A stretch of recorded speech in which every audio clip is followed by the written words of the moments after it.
This is Feminist Wellness, and I'm your host, nurse practitioner, functional medicine expert, and life coach, Victoria Albina.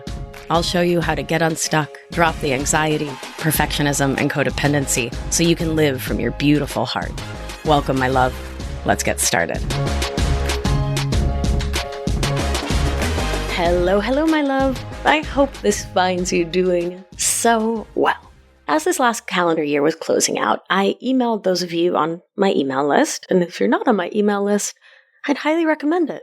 I share some really good stuff. You can head over to victoriaalbina.com. At the top of the page, there's like a teal bar. You can click there and you can put your name and email in, and then you get all of my free meditations and orienting exercises, all sorts of goodies, and that puts you on my email list, which is great. I love efficiency. So you get presents and emails, bada bing, followed by bada boom. So, as last year was closing out, I emailed those of you on my email list asking for you to tell me what you want to hear on the podcast. What would be most wildly supportive of your most beautiful life as you work to step away from and rewire emotional outsourcing towards our favoriteest way of relating, interdependently. So when an amazing human, a feminist wellness listener with the initials DC, wrote in asking, how do I let go of that need to feel needed? How do I define the new me without being needed? I was just thrilled at the opportunity to get to speak with yous all about this topic, a topic that I'm sure you'll be shocked to hear I've wrestled with myself. So today we will be talking about this I need to feel needed story, and of course the obligation and resentment that goes along with it. We will also be decolonizing the conversation by talking about caring collectivist societies. And obviously I'm not decolonizing the entire conversation, but I'm bringing that lens to a part of this show. For folks who are new, who are like, wait, emotional outsourcing, what? It's the term I created to describe our codependent, perfectionist, and people-pleasing thought habits. So this is stepping away from codependency, or I'm a people pleaser, as a label, and we're talking about the behaviors and actions instead of putting some label on ourselves that's so limiting. Let's start where we do here with understanding the root of the need.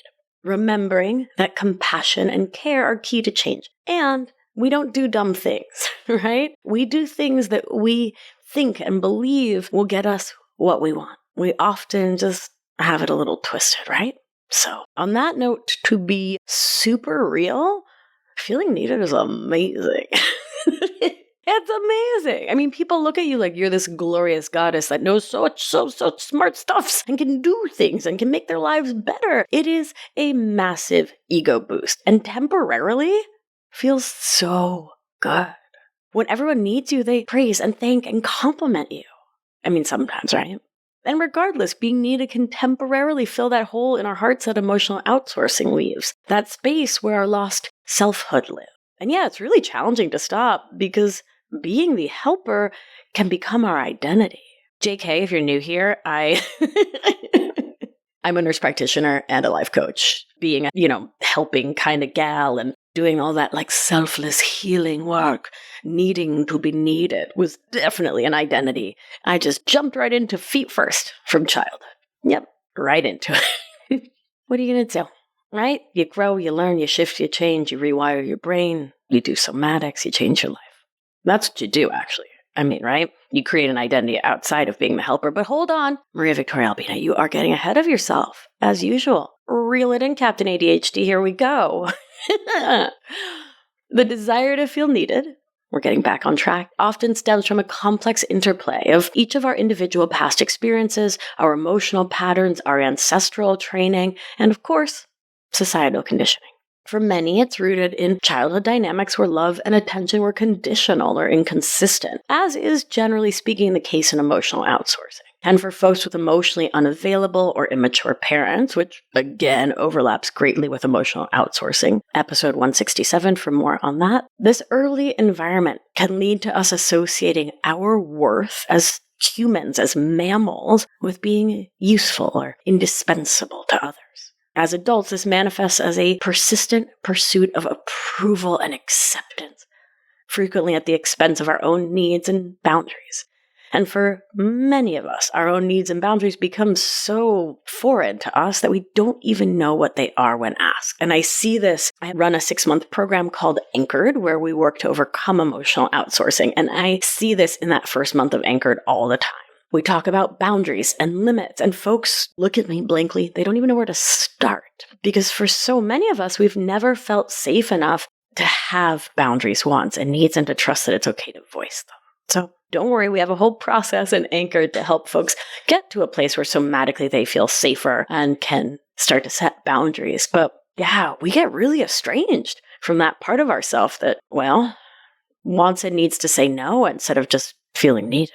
This need to feel and be needed can be understood as a survival skill, a way to feel secure and valued in a world that often feels unpredictable and indifferent. It's a beautiful thing for a kid brain to come up with ways to protect you that were actually effective in some respects. And I say that while, of course, recognizing that continue to feed this need to be needed can lead to a really painful cycle of dependency and self-neglect. I've seen it time and again, my sweet kittens. The drive to be needed is often a cry for validation.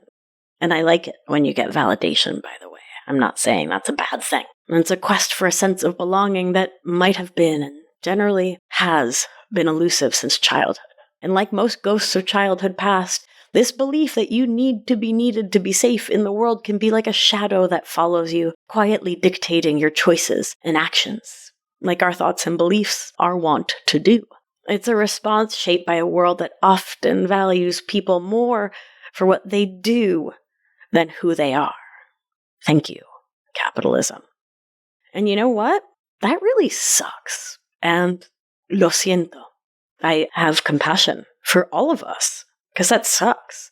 And speaking to the side of the patriarchy that I know from living in it, humans that are socialized as women are often taught that our worth is measured in housework, in laundry, groceries, childcare, elder care, food prep, etc., etc., etc. And we are judged heavily for any failures noted in any of those departments, where humans socialized as male and male-identified folks are not held to the same exacting standards around the hearth and home. This is women's invisible labor, and you know I am grabbing a pen, putting that topic on the list of shows to share with you, because it's a whole thing that it hurts us all, humans of all of the many genders, and no gender. Regardless of where you plunk your need to be needed down, at home, at work, somewhere else, it can really F with your head. So let's talk about the cost of being needed. While feeling or being needed might temporarily satisfy a longing for connection or validation, like all buffers do, and you heard it here first, folks, that story, I need to be needed, is very much a buffer, right? So all buffers scratch the proverbial itch. The problem is it often leads to an imbalanced relationship dynamic, which can result in chronic self-neglect, burnout, and a loss of identity beyond the role of caregiver or supporter. Furthermore, this dependency on feeling needed for your own self-worth, thereby giving it away to others, hinders the development of a robust, independent sense of self, and definitely stands between us and true interdependence, which is based in mutuality and reciprocity, the opposite of being needed in this ouchy way. Being constantly on call for others' emotional or practical needs can lead to an overwhelming sense of responsibility and can lead us to make choices not from our actual wants and desires, but from that overdeveloped sense of obligation, often accompanied with a story like, well, it's just what the women in this family do, or of course I have to do this for them, or it just won't get done, which not only means you're not getting what you want, because remember physics, right? You could only be doing really the one thing at the one time. So if you're doing this something for someone else, what's happening to your wants, your dreams, your desires, right? Like, what's happening? So not only are you not getting what you want, sometimes we end up accidentally infantilizing other people who really could do those things for themselves and maybe just don't want to. And if we don't step in and be the savior and the martyr and the saint and save them from their own inactivity, their own nervous system, their own habits, they could maybe learn really great lessons about consequences if they don't do the thing. Obviously, caveat, I'm not talking about danger. If the toddler's running into the street, grab the toddler, right? But I'm talking about when we do a kid's homework for them or a college-age kid's laundry every week. I mean, one thing is at the holidays, right? It's cute. That's kind of fun. But every week? I mean, sure, it's loving to help, but when we chronically do things for others that they are capable of doing. So again, right, there's a caveat here for incapacitación in Spanish. If someone has a difference in ability, right? For an elder, for a wheelchair user, right? That's not what we're talking about. Right? We're talking about doing things for others that they totally could do. What we don't realize we're doing is we teach them that we don't believe in them. We don't trust them. We don't think they're competent and capable, and we don't teach them to care for themselves, take responsibility, learn how to adult. Listen, I'm obviously not saying not to do loving things for your people. I make my partner's lunch every morning, and it brings me so much joy. And I do it from interdependence. Not from needing her to need me.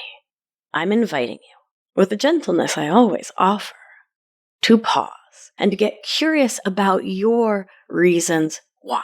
So I pack her lunch because I work from home. I don't have to commute, right? I don't really have to get dressed. And so I have extra time in the morning. She generally makes dinner and cleans up after dinner. I love making her lunch. I make mine at the same time. It brings me joy. That's my reason why. So ask yourself, just get clear. I mean, you may come to the same conclusion, and that's dope. Why are you doing that thing? Do you actually want to? Like, for realsy, real, if offered, like, I don't know, to do one of your favorite hobbies, to go to some kind of class that you love, or go out for a cup of tea with your girlfriends, or like whatever it is. Do you actually want to be doing that thing? Does that person actually want you to be doing that thing? Could they do it themselves? Could you get support somewhere else, like hiring someone, bartering, leaning on your community, or whatever is accessible and available for you? Get curious, because the emotional toll of this dynamic can be significant, and it can lead to feelings of emptiness, resentment, frustration, annoyance with the people you love, especially when our efforts and sacrifices go unrecognized or unappreciated, as our efforts become expected rather than recognized, which can lead to a deep-seated sense of dissatisfaction. Is there actually any amount of recognition that can make up for not actually living your own life for you? Yeah, right? This whole thing can create a cycle of negativity where the more one does for others, the less one feels valued, leading to an even greater need to be needed. The irony is stark. In trying to be indispensable to others, you risk becoming a stranger to yourself. There are echoes here of the self-abandonment cycle, episode 163 and 164, where we stuff all those feelings down, which tracks because this belief that you're only safe when you're needed is a buffer, right? Only to have them explode either in a fit of rage or annoyance and snippiness and snapping at others in passive-aggressive comments about all the work I do that no one appreciates, or, oh, I heard this so much growing up, I've suffered so much for you children. Oof, that's a rough one. Or in big old intense guilt trips because someone else isn't living their life to serve others the way you've decided you need to, which means they should want the same thing for their life. At the end of the day, no matter how you slice it, it's not a cute picture, and it doesn't tend to work out well for anyone. The rub here is this. We think we're being of service. We think we're being purely supportive, purely loving. But when we are taking action from the story that we need the applause, we need the validation, we need the appreciation, or I'm pissed off that I did this, we're not really acting from true love. Right? We're acting from a secondary desire. We're being controlling and manipulative, right? We're saying, I'm only going to do this for you so that you will praise me as a person, right? I expect you to take care of me emotionally because I made your bed and you're 6. It's a setup, right? It's not fair. It's not kind. It's not actually loving. I know it feels that way. I know you didn't mean to do it. I know you had no idea. It's okay. It's okay. It's okay, but it's also not okay. You know what I mean? Be gentle, be compassionate, be loving. You're doing your best, and we need to cut it out, right? Without realizing it, we can make our partners, patients, children, parents, roommates, friends into babies we believe we need to coddle and take a parental role with. And that, just let me say it again, does not feel good to anyone after a little minute.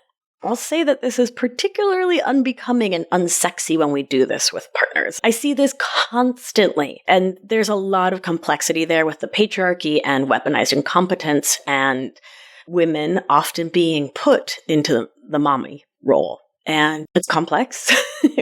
How many times can I say complex in one show? It's not a great look, right? It doesn't feel good for anyone. I'll also say that the other place we can fall into this really easily is with work. So remember Lily? We talked about her a few weeks back. It was in the values episode 255. She grew up in a household where a woman's job was 120% to be the mom and the caretaker and not to work outside the home. And every mother is a working mother, by the way. I'm just clarifying the cultural milieu Lily came up in. While her brother went off to engineering school, her sister dedicated herself to being needed by her family and made that her identity. And sweet Lily, having only the one model of how life is supposed to be, did the same thing, but with work. And when it came time to switch jobs or careers or make a change to take care of herself, like changing her hours, the guilt and shame were all but suffocating because her sense of self was so rolled up into being needed at work, having the answers, being the go-to gal. All in all, what is needed? All in all, what a need to be needed is a way to attempt to find safety for our nervous systems that is not just societally approved of, it's generally lauded. Come on, we get points for being the selfless person, especially the woman, who gives and does so much for others. And it can be a real clustercuss to see through all of that, much less to get away from it. So, that's the womp womp for sure. Before we move into the remedies, we need to decolonize this just a titch. It's giving very white settler colonialist thinking to just say, you know what? Forget about your family. F them. Live your life in Paris, girl. Go get it and don't turn back.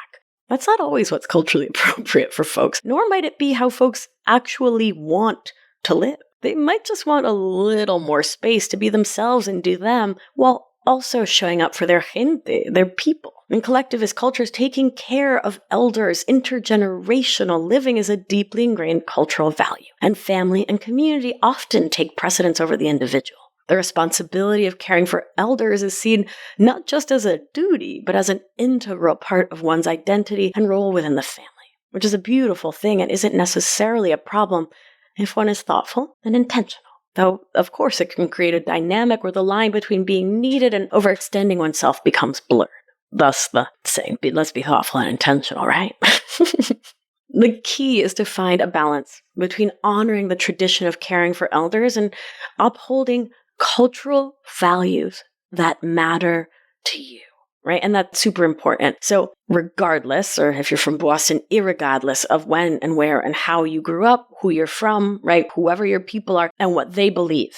If caring for your elders isn't your value, then case closed, right? Fast forward. This part, no importa, it doesn't matter, right?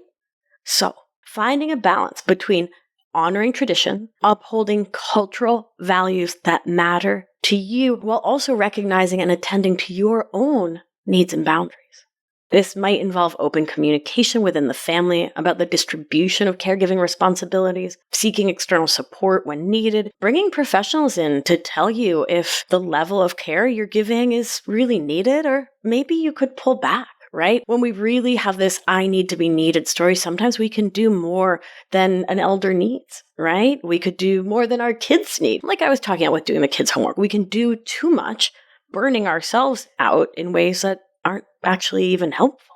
And of course, ensuring that self-care is part of the caregiving equation, that it's calculated in, it's put on the schedule, it's on the calendar, it's a fact of this setup. There is a huge difference between living from obligation, from the story that you're supposed to and should do big old caretaking work for someone, from that need to be needed story, which means you're also selfishly doing it for you because it fills that gap in your self-worth, makes you feel good because you're living out that selfless martyr story or what have you. There's a big difference between all of that and living out your cultural values and doing the things that make you needed because of deep-seated values of intergenerational care. Sit with that for a second if you need to. It's a bit of a trip when you have codependent thinking because we believe that we're being selfless givers, but we're not. We're unwittingly controlling, manipulating, doing for others to feel or not feel something. We're using our selflessness story as a cloak against taking responsibility for ourselves and how we speak to others, how we act, how we do. right? And it's a way to keep up a narrative about who we are, to be seen in what we believe is a positive light by the people around us. It is sneaky for sure. And this brings me to a really valuable point. Not going it alone. In collectivist societies, the community often plays a significant role in support and care. It's the village part of it takes a village, because it sure does. So in the US, so many of us are going this alone. There's no support for new moms. There's no support for elder care. We are struggling because we are alone.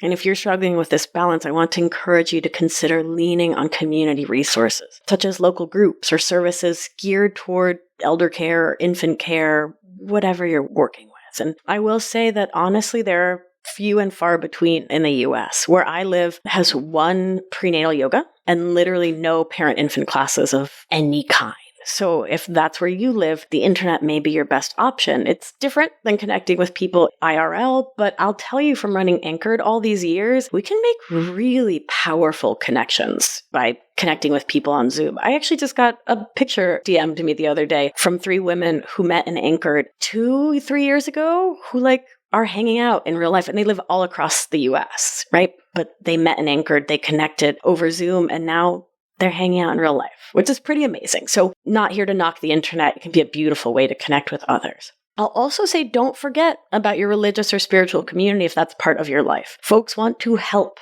Caring for our family isn't something best kept to the family. The more varied support we can get for them and us, the better it is for everyone in the short and long term. A communal approach can often alleviate some of the pressures of caregiving from an individual, allowing for a more balanced approach and letting you take a friggin' day off here and there, which is ample time to begin to step out of this I need to be needed story. What's often called for is taking some time to consider, reconsider, and potentially redefine caregiving and the role of caregiver in a way that aligns with both cultural values and personal boundaries.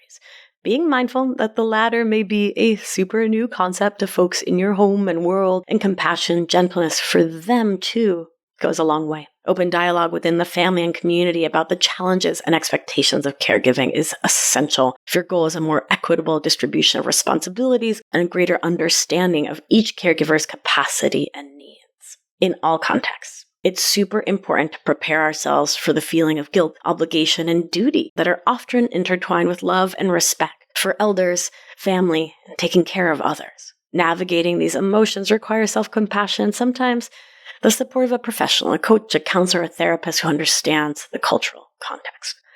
As a Latina and a Sudamericana, eldest-born daughter of immigrants, I get it. I get that push to take care of your parents, to almost baby them in a way. For years, every time I saw them, I would bring tons of presents and treats, and I did so much for them. I'd order my mom's supplements every month for her. I grew up with my mom always talking about how I would care for them when they grew old. It was the air we breathed, that story.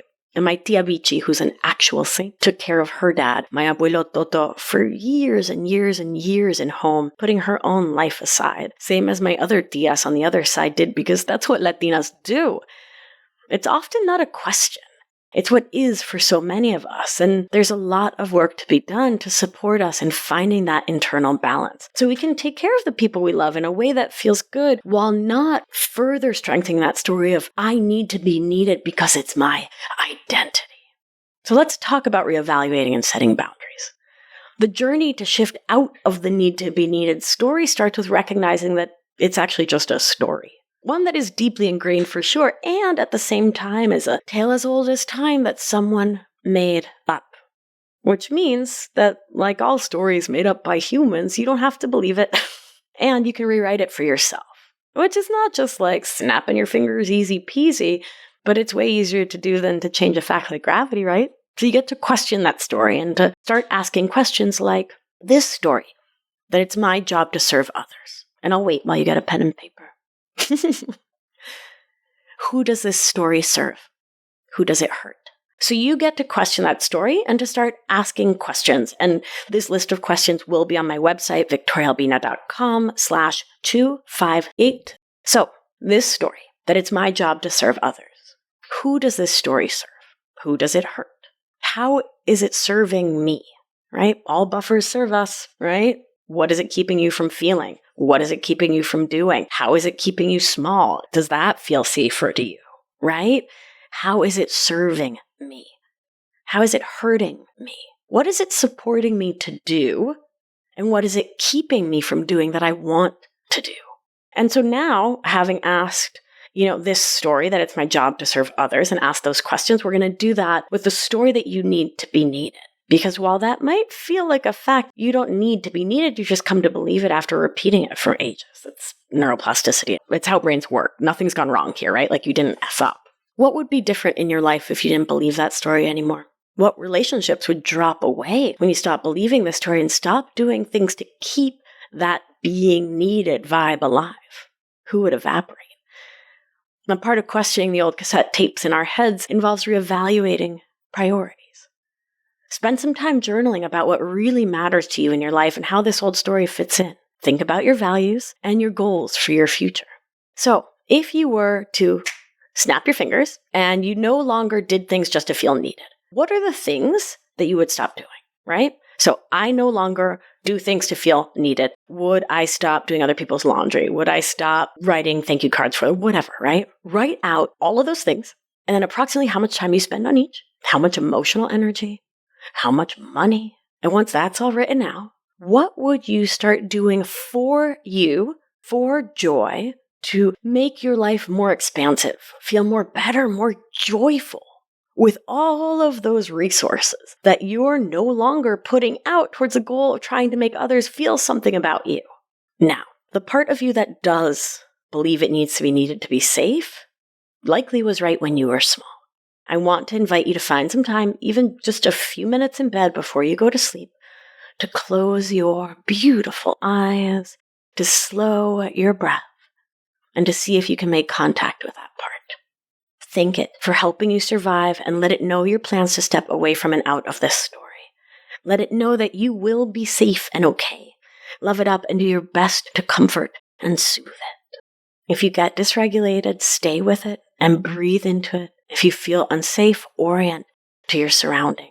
I'll put the link to download my guided orienting exercises on the page for this episode. And as always, when we're doing parts work, if the part doesn't come, if the inner child doesn't come to talk, that's fine. That's cool. They can be shy. Nothing went wrong.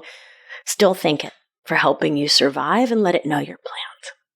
As you step into your new story, boundaries are absolutely key. And for many of us who have needed to be needed, they are a new and slippery thing. So know that and be compassionate, please. Learning to set and maintain boundaries can be challenging, especially for those of us who have spent a lifetime prioritizing the needs of others. And it can feel uncomfortable and even guilt-inducing at first. However, it is a necessary step in developing a healthier relationship with oneself and others. Boundaries enable us to define our limits and communicate them clearly, which creates a space where mutual respect and understanding can flourish. Setting boundaries is not just an act of self-preservation, it's a profound act of self-love. It's about giving yourself the permission to prioritize your needs, to say no without guilt, and recognize that your value is not contingent on your utility to others, which is an invitation to grow your self-worth outside of your productivity. And I'll remind you that you were born perfect and amazing and 100% worthy of love and care, and you're worthy exactly as you are. I believe that with all my heart. As you navigate this process, there may be moments of doubt and discomfort. Setting boundaries can feel unnatural at first, but it's a crucial step towards establishing a healthier relationship with yourself and others. It's about shifting the narrative from being a perpetual giver to being an advocate for your own needs. And, of course, we need to talk about navigating other people's reactions. Because when we step out of this need to be needed and we start to set boundaries and prioritize ourselves, it can spark a whole range of reactions from those around us, especially those who have benefited from the behaviors we're stepping out of.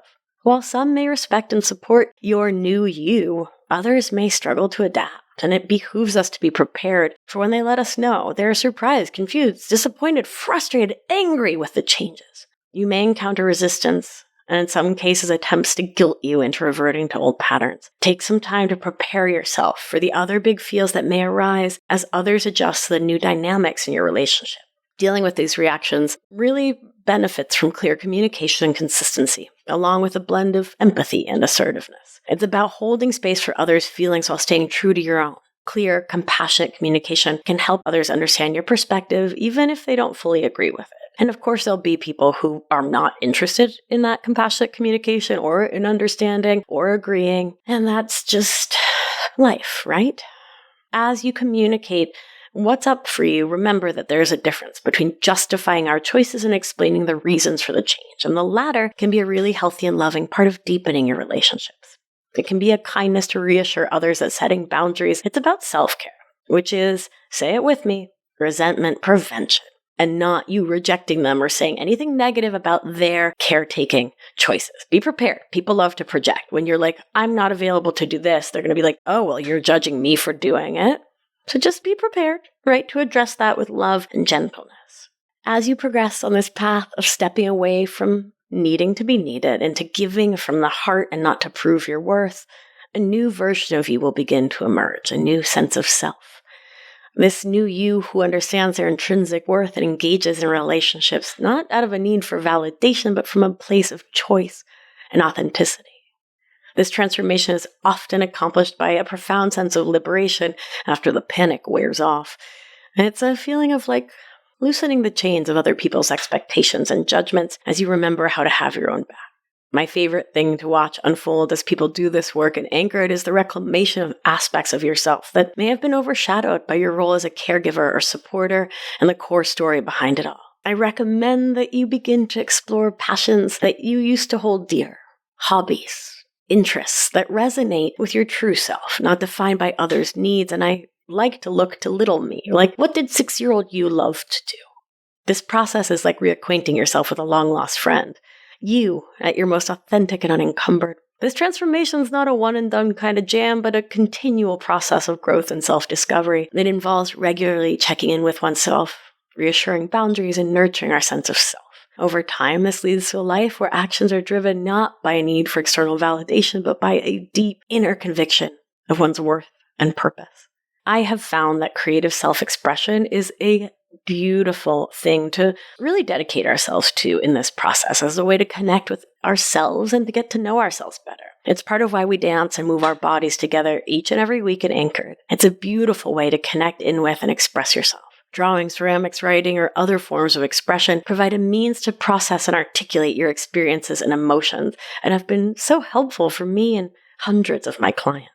One of the key things I did as I worked to overcome my emotional outsourcing was to spend time getting clear on exactly what I am available for in relationships. For me, it's interdependence, episodes 193, 196, 218, or nothing. Mutuality around care and support, a healthy balance of give and take, me leaning on my person and them leaning on me, all within the boundaries of mutual respect and understanding, where we can each give without losing ourselves and receive without feeling diminished. And I want to encourage you to write out what a most loving friendship, parent-child relationship, work relationship, romantic relationship, what does this look like in your world? And it's hard to move towards something if we don't know where we're going, right? I talk a lot about celebrating, so I want to do it here because it matters. Most of us have these perfectionist habits, and when that's your mindset, you don't pause to celebrate the kitten steps or small changes because whatever, it's not like you did rocket surgery, you just set a boundary, whatever next. That's gotta go. Please pause. Celebrate each step you take towards embodied autonomy and interdependence. It's so important. Acknowledge your courage in facing the challenges of change and rejoice in the small victories along the way. These accomplishments, no matter how small, signify your progress on this transformative journey. These celebrations are affirmations of your commitment to living a life that's true to you. And finally, as you let go of the story that you need to be needed to feel okay, you'll find that you're not just existing, but truly living, finding safety from within. If you're anything like me, you'll experience a richer, more vibrant life filled with choices that resonate with your true self. You'll find joy in being, not just in being needed. You'll discover that the most profound fulfillment comes not from external validation, but from the internal realization and belief in your worth, capabilities, and the limitless potential of your authentic self.